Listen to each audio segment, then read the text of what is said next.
Hi Homeworthy, thanks for coming to visit me again. I am Rebecca and this is my English country cottage at Christmas. Come on in.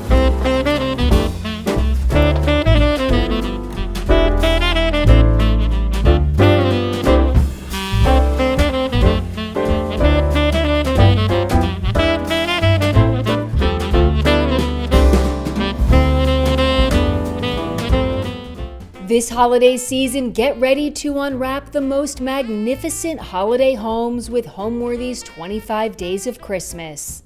For the month of December, we'll take you inside the most heartwarming houses, decked out for the holidays in true festive fashion.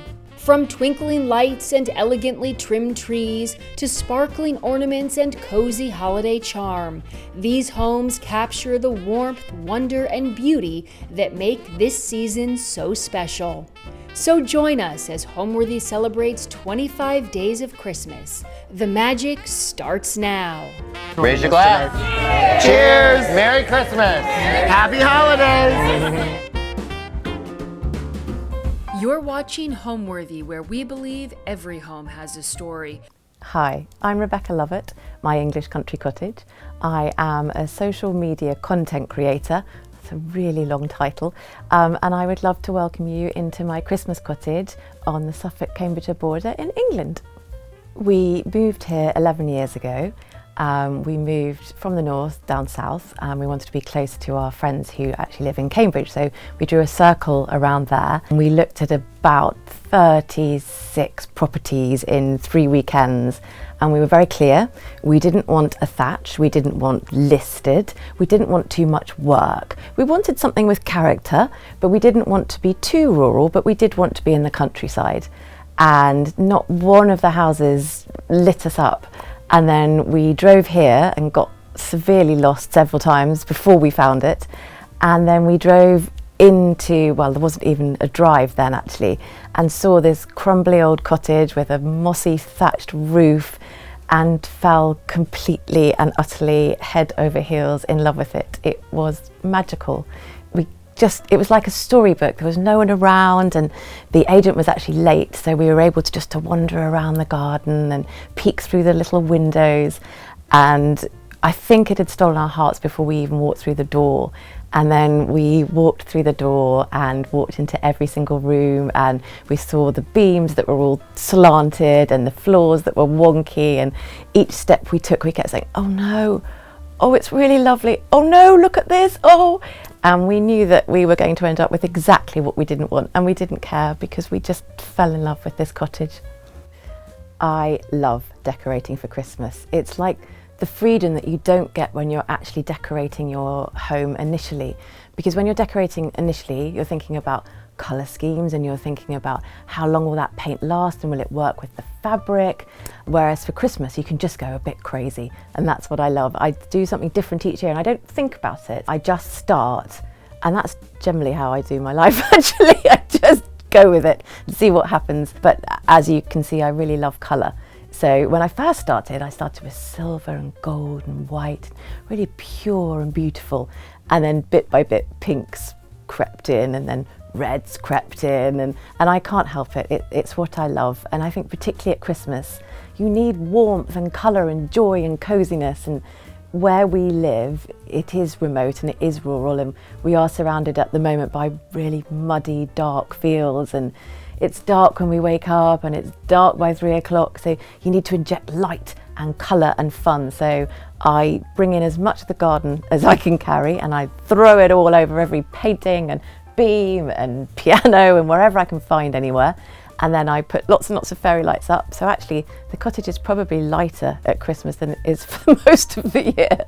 I use lots of candles, lots of flowers, faux and real, and essentially I just throw Christmas wherever I can.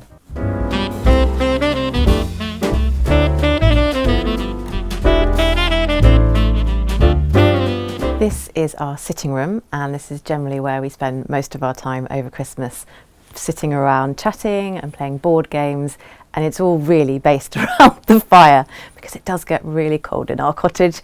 So this amazing wood burner heats this entire room, which is just wonderful. It looks beautiful, it's super cozy, and you can look dreamily and romantically into the flames later at night when you might have had a bit too much mulled wine.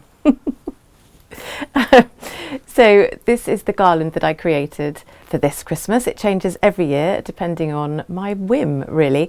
I do always start with a faux garland. So you can see underneath there is a fake garland which is wired, which then makes life so easy, because then you can just collect lots and lots of greenery and just throw it all in and wire it round so it doesn't fall off, which is super simple. I use buried ivy, which you can find growing up trees, which gives such a lovely colour, ranges between purples and light greens. I use teasels, which I've collected over the years, and actually found that if you store them for a couple of years, they lose the real spikiness, so they're far less painful to decorate with. I use lots of fur. What else do I use? Little fake fir cones that are sprayed gold and white, which is so pretty. Faux berries. I do usually put rose hips in actually as well, but this year we've really struggled for rose hips, I think because of the terrible weather. So what else have I done? I've popped in pops of red, because that's how I'm feeling this Christmas. Not that you would get that impression at all. I've added some little bells and some velvet, and then the beautiful velvet Morris & Co. Stockings, which I just adore. A lovely rag wreath, some little children's decorations from over the years. This is virtually the only decoration that my son has ever made for me, aged about 3, so it's very precious, if a little strange. Candles, again, always candles, as warm as possible, and it just creates a really lovely, cosy, warm home. These gonks we bought years ago when the children were really little, and they saw them in the shop and ran over to them and hugged them, and I just thought, we've got to have some fun. I think as you get older and your children take over your lives, you realise not everything has to be elegant and beautiful at Christmas. You can actually inject some fun and silliness, and they still hug them over the Christmas period, which I love, even though they're now teenagers. And obviously Dottie absolutely adores them, so they get pulled around by their poor little hats, but they seem to have survived quite a few years, so they're doing very well. This is our wonderful wicker hamper of joy that used to have all the toys in, which was wonderful, and now bit by bit, like Toy Story, the toys move out, and actually it's all got the board games in now for Christmas, so it's quite useful. It will be covered in Articulate and Scrabble and chocolates, lots and lots of chocolates and mince pie crumbs, and at the moment it's all beautifully styled, but it doesn't last like that once the family are here on Christmas Day. We tend to bring the big cushions around, and we just sit around here really, which is so cozy and lovely. I did originally, well, not originally, for the past 10 years we've had our Christmas tree in this corner here, so it's felt like part of the family, but was actually quite squashed up, and we'd swap the sofas around to make more room, and I loved it because it just felt like it was part of the family with us. But then I accidentally bought a slightly too big Christmas tree this year, and we couldn't fit it in anymore because the ceiling is quite a lot lower here than it is on the other side of the room. So we moved the tree, and actually I really like it like this. I think it looks sort of a bit more elegant over there, rather than I normally get a very squashy, fat, delicious tree. But actually, maybe I'm finally growing up, I don't know, but I really like it there. So last year I went full florals and threw everything I had at it. Faux, silk, real, dried hydrangeas. I just went mad, and I've done that for a couple of years. And I don't know what happened. I think because it's a different tree, a lot taller, and because it's got a more elegant shape to it, it sort of dictated how I decorated it. I think that's probably how I decorate, actually. I am dictated to. So this cottage was totally, because it was dark and low, I had to create lighter walls and floral furnishings to warm it up. And it's pretty much the same with the trees. They tell me how to decorate them, so it's a lot more elegant and a lot more pared back. I always start with our silver and gold baubles and little jingle bells and glitter balls. We have to have a bit of fun at Christmas, and for years I just decorated with gold and silver, very simple, very refined, and bit by bit, like everything else, the children have crept in, and colour and joy have crept in, and so then I've added some lovely copper big chunky stars and some really large white baubles, ceramic baubles, which I adore. And then we've got the gorgeous beading, which was a new addition last year actually, and I really enjoyed it. So I've brought that back again. It's quite difficult to put up, particularly when the tree isn't necessarily symmetrical, but I figure nothing in this cottage is symmetrical or even, everything is wonky, so it just fits in. I've also added these red bows. I mean, I know bows are really popular at the moment because they're really delicious, as is the colour red, so we've just gone for it. My little birds. I wasn't sure about these actually when I put it on, but I quite like it picking out the little white baubles. So they're staying for now, and you know, gosh, by the time Christmas Day comes, it'll probably be full of fake flowers again. I'll have probably given in, but at the moment, I'm really enjoying this really simple look. And obviously I have to talk about the fairy because she is my pride and joy. I bought her, I don't even know how many years ago, and I saw her in a magazine and fell completely in love with her and tracked down the maker. And it's just, it makes me so happy. She came in a really special little box. I don't know if anyone has ever read My Naughty Little Sister, but when she gets Rosie doll and she's in this beautiful box and she unwraps the doll and she's so precious. And that's how I feel about this fairy. Unwrapping the tissue paper and seeing her every Christmas just makes me so excited. And she's so sparkly and so pretty. So she has to go on the top of the tree. There's no debating it. Essentially, a bit like the RAF, where if you stay still, you get painted white. Here, if you stay still, you get covered in ivy. So I'm afraid that's what's happened. I decorate our bookcase every year with long, long garlands of ivy that I pull off all the trees. So really, I'm looking after the trees at the same time. This is what I explain to my husband when I make such a terrible mess. All strewn across the top, and then I've added fairy lights to make it a little bit more magical, and a few bows have crept in. I couldn't help myself. Just, I'm feeling a bit, this Christmas needs just a bit more. I don't know, I think it's been a dark year, and I think the weather's been terrible, so it's been metaphorically and physically quite dark. So it feels like I just needed a bit more fun and a bit more joy, so these bows have brought that. This corner I love at Christmas.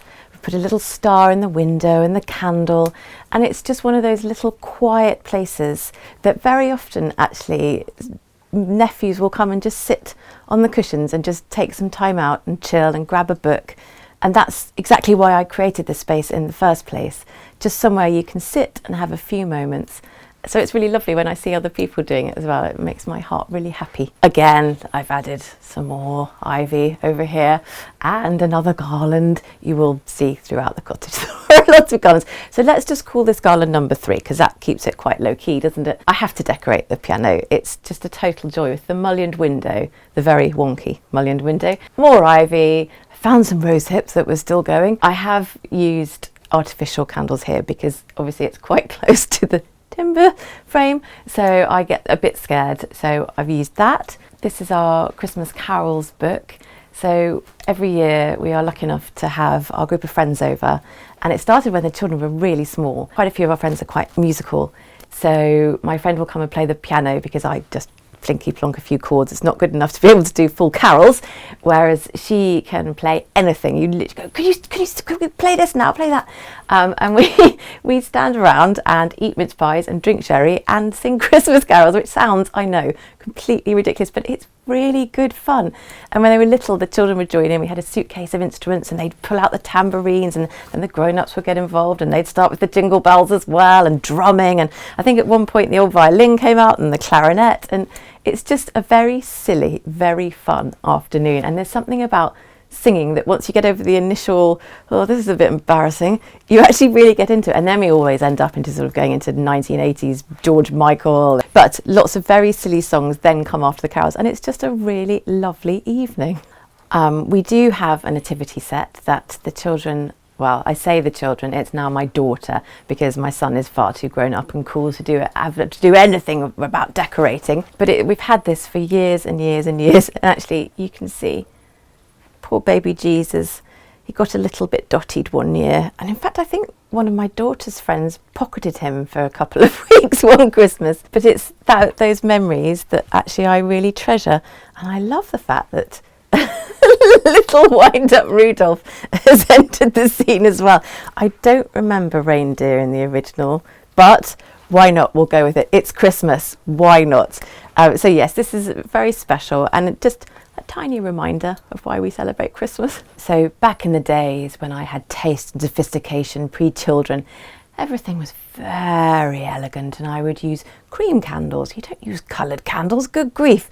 And bit by bit, colour has entered my life, even in the form of candles. It's ridiculous. Yes, I think probably my favourite colour is pink. And I discovered these gorgeous rustic pinks and I just think they're so pretty. And again, just bring a bit of extra warmth and colour. I just love tiny little pops of pink and little pops of red. It just lifts the room, I think. When I decorate for Christmas, it is very similar to how I decorate ordinarily. So I will use the same colour schemes, the pinks and the reds and the layering, and I will try and blend it with all my florals and my chintz because that's what makes it feel cohesive and cosy. So the pinks, the flowers, I will use rustic elements like the fir cones in the way that I do with the wicker hamper and the wicker table. I will use wooden decorations. I'll then add some sparkle, so like the Mercury candlesticks over there, just to bring a little bit more sparkle for Christmas. Again, we've still got the naturals and the textures, but in creeps a little bit of gold and in creeps a little bit of jingle, and it's just layering on top. So it still is how I decorate, but it's just a little bit more fun, I think. Probably the only decoration no-no would be tinsel for me, and I feel really awful. And the children have it in their bedroom because they love tinsel, and who doesn't love tinsel? It's so sparkly and fun, but it does not float my festive boat. So it's a no-no in here. I think it's probably because it was so popular in the 80s. My mother would throw tinsel at everything and it would be over every door frame and mirror, a bit like I have greenery, she had tinsel. And it is really good fun and I know I should embrace it. Maybe I will next year. But no, for me, tinsel has to stay in the children's room at the moment. Am I a maximalist? I'm definitely not a minimalist. I do love colour and I do love pattern and I do love mixing them. Maximalism to me, I think of as clashing colours and clashing textures and really, throwing everything at a home. I hope I maybe smooth things a little bit. At Christmas, I definitely go all out, but I'll make sure that if I've got red ribbons on the tree, they run throughout the cottage, so there'll be some in the kitchen as well and some upstairs, and I will make sure that it works with what I've already got. So yes, probably I'm a maximalist, but I don't think I'm quite brave enough to be 100% maximalist.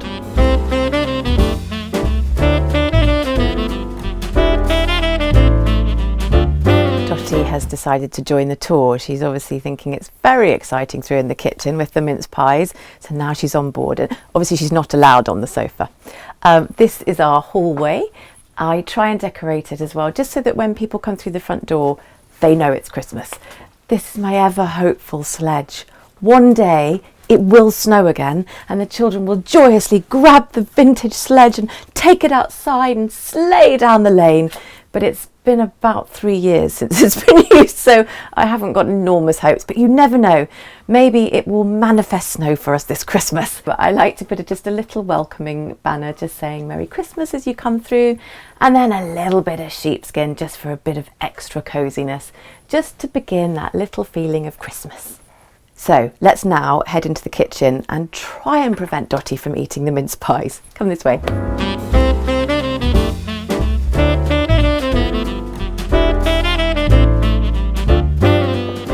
So this is our Aga, which is the heart of the kitchen. The wood burner is the heart of the sitting room. The Aga is the heart of our kitchen. This is where you will find me for most of the winter, sat in the rocking chair, keeping as warm as possible because it puts out so much heat. It's wonderful. Occasionally when I'm really cold, I will just end up sort of slightly lying over it for warmth, and you love it, don't you, Dottie? This is your favourite spot to be in the winter. She's quite temperamental. She will occasionally just simply refuse to cook anything and we have to get the engineers out and it takes forever. So I'm really hoping that does not happen this Christmas, okay? Daimler Aga, just be a Very good, thank you very much. Yeah, she likes to either make sure things are raw or burnt. So hopefully that will not happen. It's not going to happen. Just don't think about it. People tend to gravitate here. There is something, the lure and draw of the Aga, it must just be the warmth, but it's absolutely where we spend a lot of time, and it's obviously where we cook the Christmas dinner. We don't have another oven. I know clever people who live in old houses that have Agas will also have an electric oven, which would make a lot of sense, but we don't have that. We simply rely upon her, so we just have to hope that she works again this Christmas, please. Yes, garlanded the beam. I do have another garland, but this year I've done something different, which is very exciting. The pops of orange got me really excited. And then I saw these little robins in Susie Watson. We have a robin called Clive. I've probably talked about before, I can't remember. And he flies into the house. He seems to think this is his home and he should be part of our family. So he tends to fly into the sitting room and sit on the music stand or on the bookcase. He likes to leave little messages on our cushions, which is really irritating, but the fact that he wants to come in I think is really gorgeous. So as soon as I saw those, I thought I've got to have a little ode to Clive within our garland, and maybe it might encourage him to come into the kitchen where it's easier to clean than into the sitting room. Actually, over the summer my sister-in-law was staying and apparently a pigeon flew into the sitting room. It was a little bigger than a small robin, and Dottie went absolutely wild and was trying to grab it, and she said it was just mayhem. I was actually really glad I was away that day. So no pigeons on the garland, just robins, but I'm really happy with it. I think it's just lovely little pops of colour again.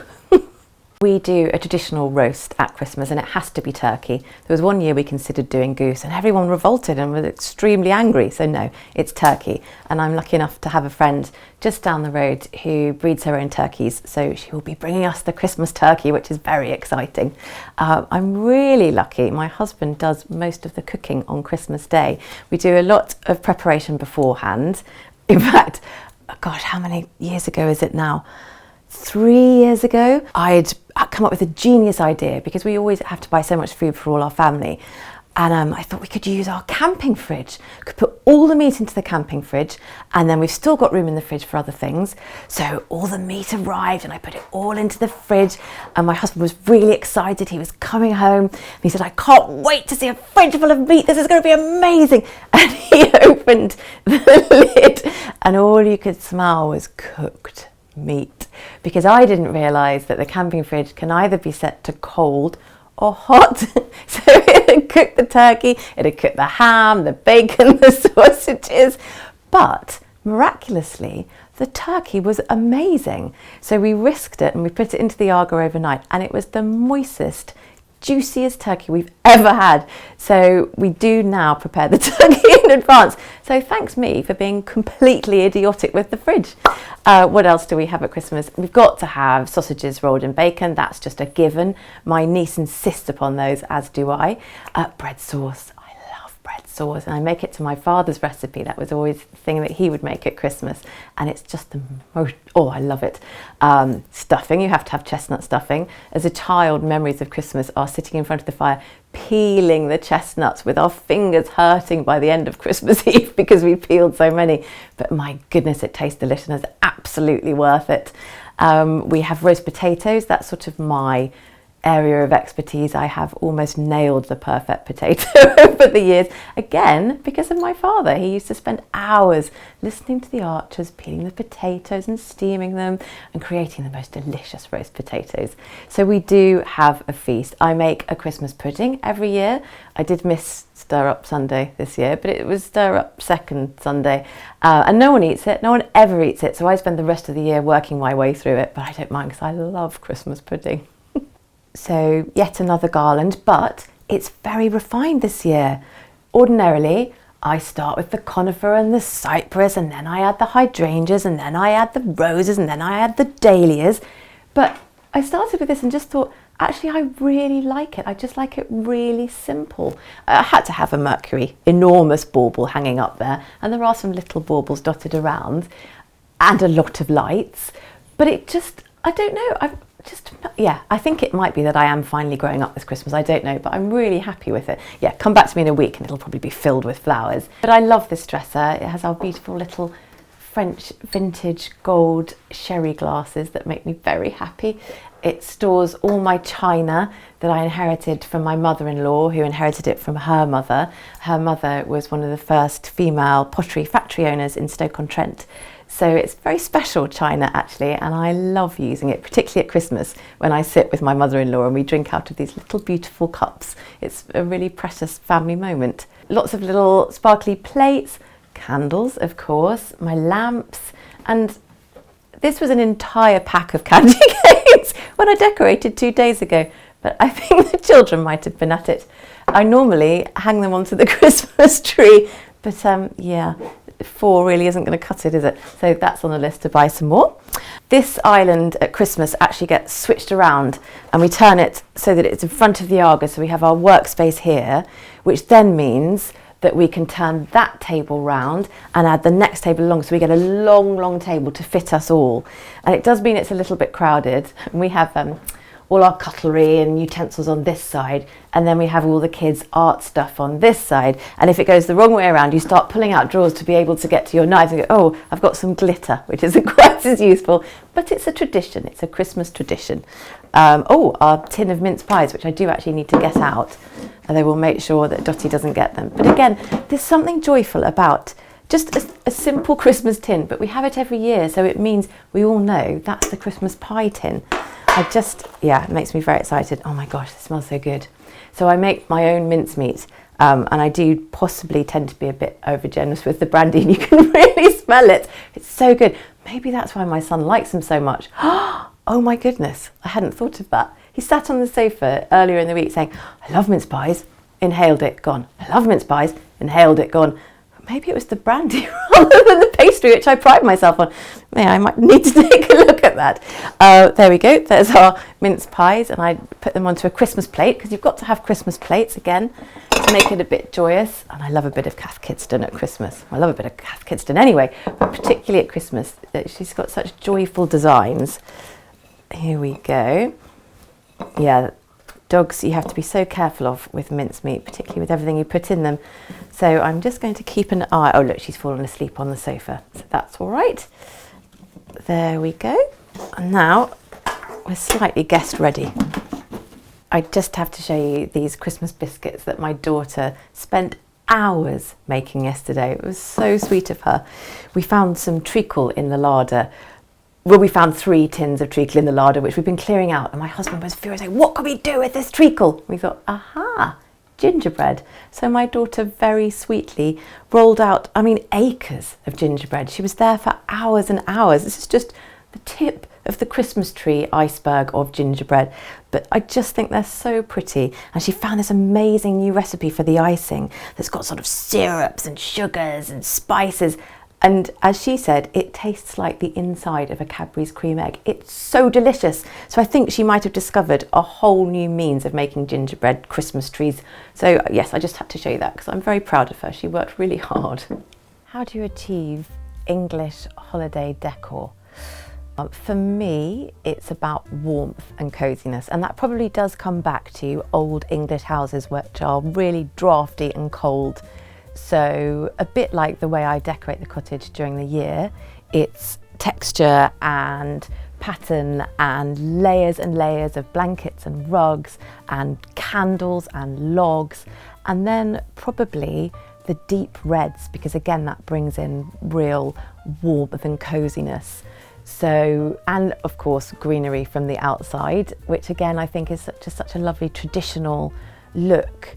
That's how people did decorate. You would drag in half a tree, maybe not the amount of hedgerow that I brought in, but that's part of that traditional classic look, I think.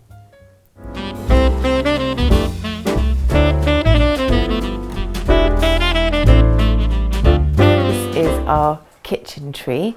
So yes, we do have a second tree in the cottage, but because we spend a lot of time in here as well, I felt that we needed to have a tree. I think initially I'd bought a tree that was just too small when we bought it home. I'm not very good at sizes or maths, really terrible at maths. So I do tend to get every single tree wrong every single year, but it all works out in the end, because now we have a lovely little kitchen tree and a sitting room tree as well, which isn't necessarily what my husband would have liked, but he has grown to adore the fact that we have 2 Christmas trees and a third one outside, because that was another accident as well. But again, you need the tree to welcome people, so the more trees the merrier, quite frankly.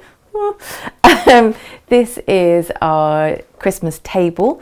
Now actually on Christmas Day we flip it around so it goes lengthways, and then we bring in a spare table, so we have a really long table for everyone to be able to sit at. But for now it's like this, because once you've got the really long table you end up sort of having to dance around slightly to get past people, so we don't do that until actually Christmas Day, and then we get the nephews to go and lift the big table in because it's very heavy. So this is just a little table for now, but it will be how I will decorate on Christmas Day. Again, it's got to be reds and pinks because I love those colours. And this tablecloth, oh my gosh, from Susie Watson, it's their new design, and as soon as I saw it I just knew I had to have it in my house as quickly as possible. I bought the runner as well because I thought, well, then it mirrors it. So I put the runner in the sitting room, you'll have seen that on the wicker hamper, and then the big tablecloth on the table. And it just, my brain likes the fact I've got one in there and one in there, and a Christmas tree in there and a Christmas tree in here. It just makes sense to me. Again, I filled it with greenery and foliage and these gorgeous red roses,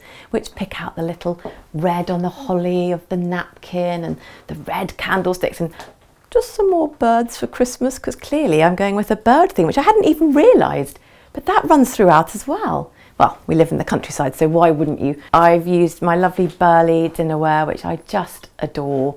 It's just timeless, completely timeless, and that green of the regal peacocks, well, just makes me very happy at Christmas. Got to have a bit of Christmas sparkle on your glasses, everybody knows that, that's a fact. Add in some glistening silver for a little bit of refined elegance, and then a gorgeous Christmas jug with the robins on again. Lots of candles again, and some sparkly mercury to make it all look sparkly joyous. My candelabra that again starts, well, so it started with just a little bit of ivy wrapped around it, very simple, very rustic, and I've just over the past few days started adding little bits more of greenery. Probably by Christmas Day it'll be about there with different flowers, but for now I've managed to keep it pared back. I've got the hydrangeas from our garden that I dried and put into a little garland. Oh, another garland. Well, that was an unintentional garland, so it doesn't count, which actually I really love over the window, so I've kept it there, and just adds a little extra colour that again sort of ties in the red and the pink and the purple, which we have here in, this is Jamie's great aunt Muriel Pemberton. She was quite a famous artist, and we're lucky enough to have quite a few of her paintings. So the colours work really well with that, and that makes me happy. Colour makes me really happy.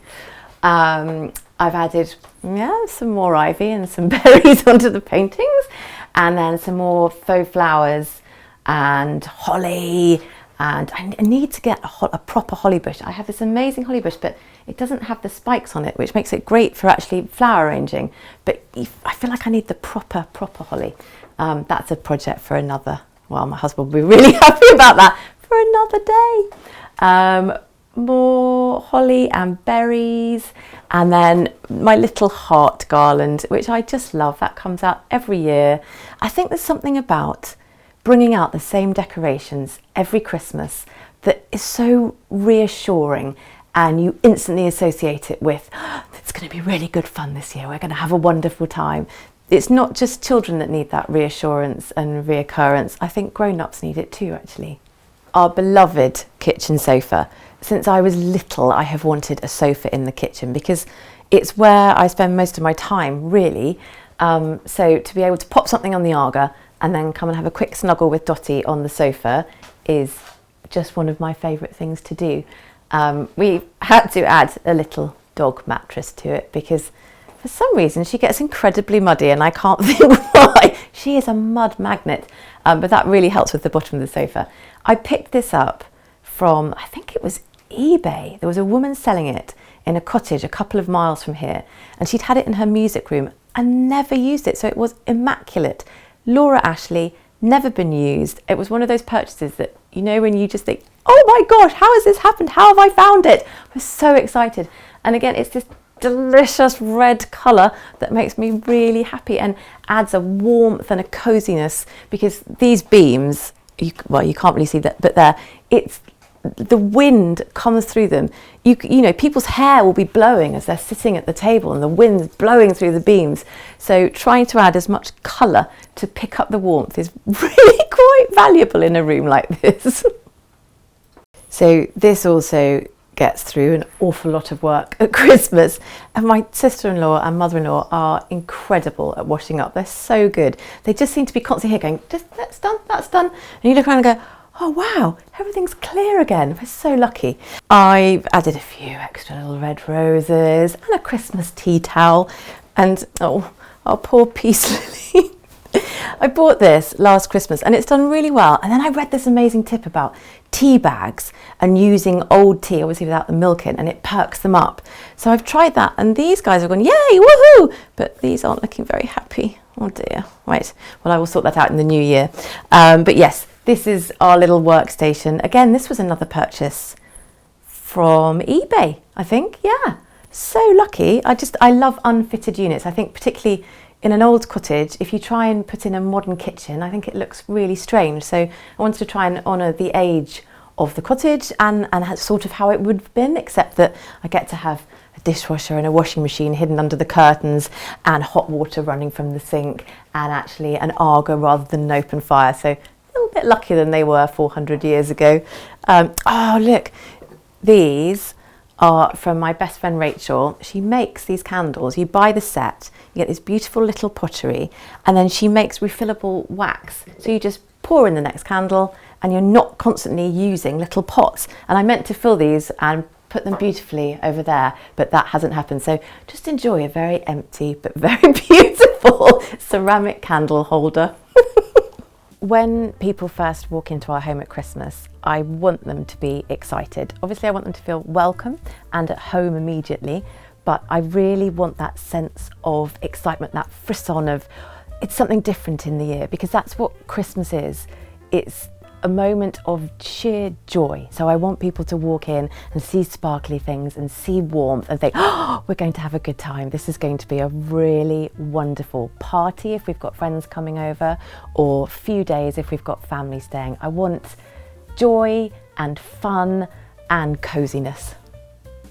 Let's head upstairs and I'll show you how I've decorated upstairs with just a couple more garlands.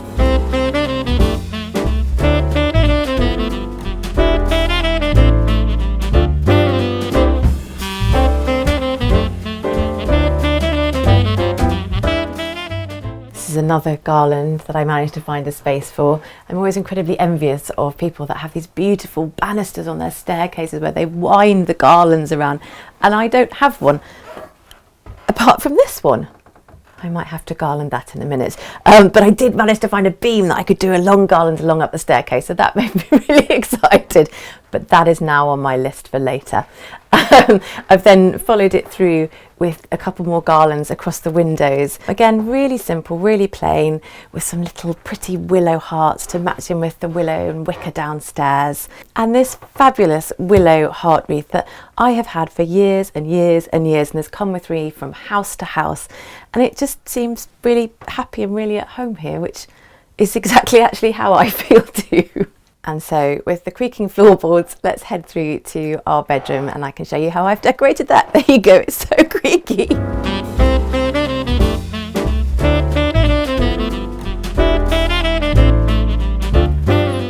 So this is our very wonky, wobbly bedroom where the floors do that. So it's a bit like being on the high seas, which is why everything is propped up on books, you will see.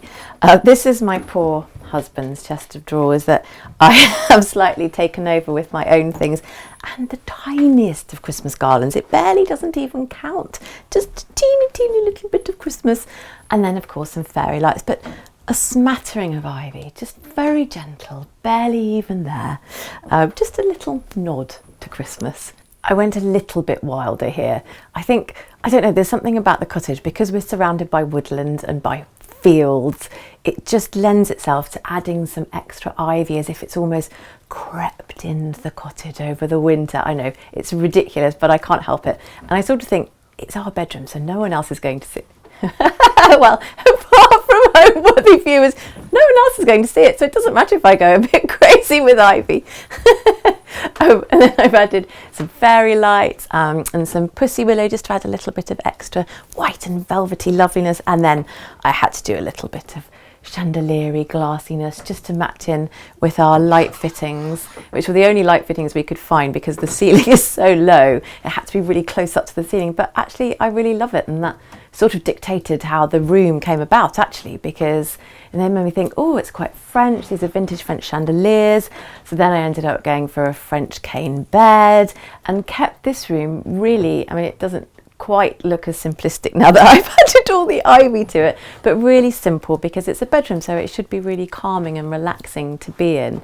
I actually took the hops garland down from over the fireplace in the sitting room, so that's where it's been since September. And then I thought I need a Christmas garland in the sitting room, because otherwise you need to know that it's Christmas, and if it's just the same one, how do you feel that difference? So very carefully lifted the hops garland down, brought it upstairs, and now it feels magical and special in here, and we feel very Christmassy, and the garland downstairs in a much darker, richer green feels much more Christmassy downstairs. So it's a win-win, really. I was too scared to try and put fairy lights into the hops because they're quite dry now, and I just had this image of every single one just falling off onto the bed. So yeah, I've left that, but the lamps and the candles give enough light. Velvet, a lot of velvet on the bed, which is so important in the winter. Coziness, practicality and beauty. It just gives that lovely feeling of luxury and comfort and joy. And of course it had to be green and red because it's Christmas. Yeah, I have kept it as simple. I mean, there's a little bit of ivy over that painting, but it's really simple. Tiny bits of ivy over this painting and this mirror, some fresh flowers, and then the old man's beard that I actually foraged from a hedgerow, and then I've added some little fairy lights to that. All throughout the year I've been thinking about the little beautiful bits of white fluff, and oh, if you added some white lights to that, that could look really magical. And I was hoping to forage actually to get some more, but again this year's been so terrible, there was barely any in the hedgerows, so we've kept to this. I didn't want to deprive the poor little birds of their seeds, and then just added some little bit of sparkle and a little bit of silver and some lights. And I don't normally like white lights, but I don't know, there's something ethereal about it. I thought it worked really well. But other than that, it's just a very simple, virtually undecorated bedroom. As I mentioned, the floor is really wobbly and it does curve down like that. So we have to have the bed on books. When we first moved in, the first night, we sort of go, why are our feet so low down? This feels really weird. And then my husband came up with a genius solution of just sticking a couple of books under the bed to lift it up. So a lot of people will ask me, why on earth have you got books underneath the bed? But it's not for nighttime reading, it's so that we're level in our bed at night. Really simple, what most people take for granted. These are little things that you have to adjust to in a wonky old cottage. I love Christmas. I used to not really enjoy it very much, but my husband loves Christmas and he has taught me to really embrace it. The children love Christmas. It's time that we stop. Everybody stops and it's quiet outside because no one's farming.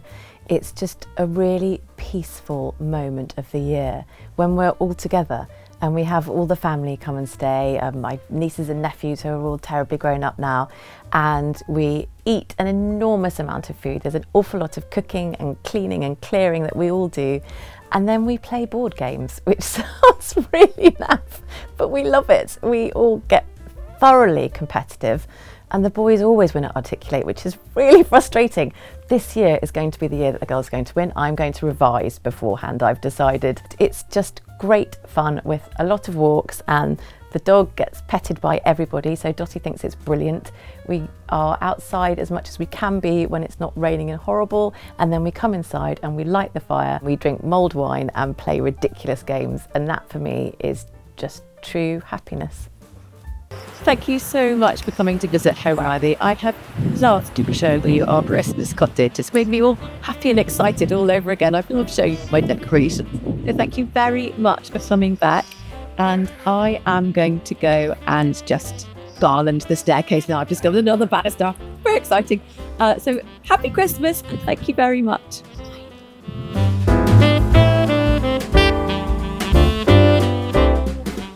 Thank Thanks for watching. Go to homeworthy.com for exclusive content and shopping guides.